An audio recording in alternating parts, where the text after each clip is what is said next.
इस चीज के लिए सपोर्ट नहीं किया और उसकी शादी नीरव से हो गई।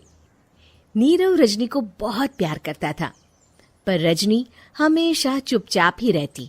वो इस शादी से खुश नहीं थी। वो ये शादी नहीं करना चाहती थी। उसे तो हमेशा से पेंटर जो बनना था। अपने इस सपने को वो नहीं पूरा कर पाई, इसलिए वो हमेशा उदास रहती थी। रजनी, बहुत ही बढ़िया फिल्म लगी है, कल देखने चले? नहीं जी, कल मुझे बहुत काम है, मैं नहीं जा पाऊंगी। अच्छा तो कोई बात नहीं, संडे को चलते हैं। देखिए, मुझे फिल्म देखना पसंद नहीं है। आपको जाना है तो चले जाइए। नीरव को मना करके रजनी वहां से चली जाती है और अपने बैग को खोलकर उसमें बंद पड़े ब्रश और कलर्स को देखकर रोने लगती है। रजनी, चलो ना कहीं बाहर खाने चलते हैं, कुछ तुम्हारी पसंद का। जी, मुझे नहीं जाना, मेरी तबीयत ठीक नहीं है।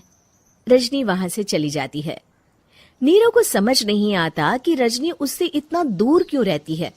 वो जब भी उसके साथ वक्त बिताना चाहता है, रजनी कोई ना कोई बहाना बना देती है।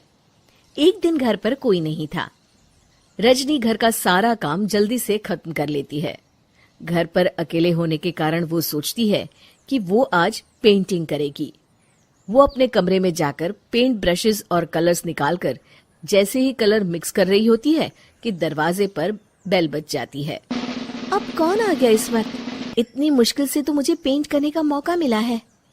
रजनी दरवाजा खोलती है तो उसकी सास अपनी सहेलियों के साथ खड़ी होती है और सब घर के अंदर आ जाते हैं।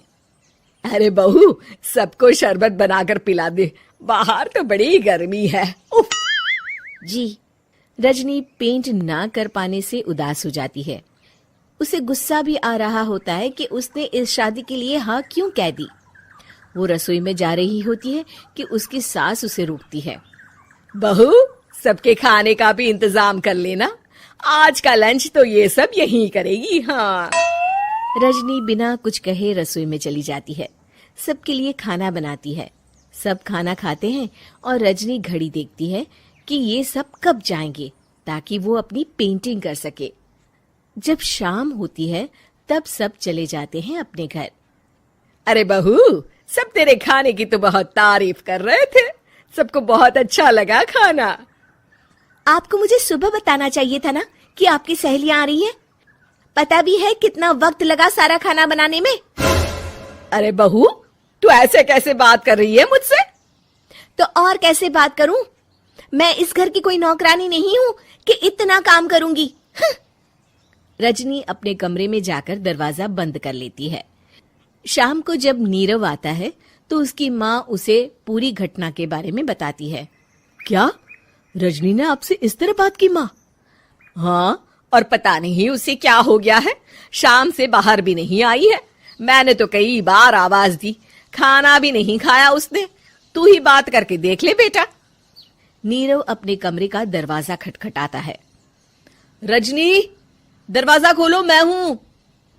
रजनी दरवाजा खोलती है और फिर वापस जाकर अपने बिस्तर पर लेट जाती है। रजनी, माँ से बात करने का ये क्या तरीका है? मैंने कोई गलत बात नहीं की है। अरे तुम क्यों ऐसे बर्ताव कर रही हो सबके साथ?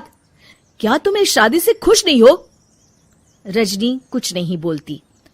अरे बताओ मुझे रजनी, क्या ये शादी तुम्हारी मर्जी के खिलाफ हुई है? हाँ, मैं ये शादी कभी नहीं करना चाहती थी। तुमसे क्या, मैं किसी से भी शादी नहीं करना चाहती थी। रजनी रोने लगती है। चुप हो जाओ रजनी, बताओ मुझे, तुम क्यों नहीं करना चाहती थी शादी?